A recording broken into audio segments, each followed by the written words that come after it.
கட்டாயமாக எடுத்துக்கணும். உணவை பொறுத்த வரைக்கும் ஒரு 10 நாள் நெஞ்சு சளி கரையிற வரைக்கும் நான்வெஜ் சாப்பிடாதீங்க.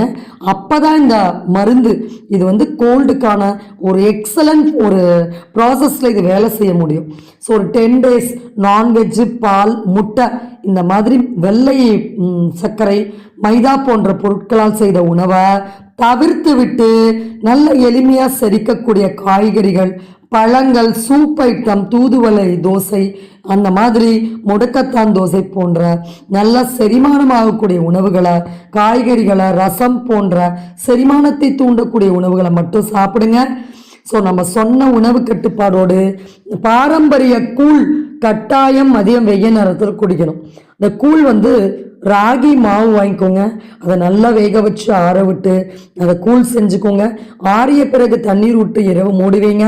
மத்தியான வேலையில் கரைச்சி லஞ்ச்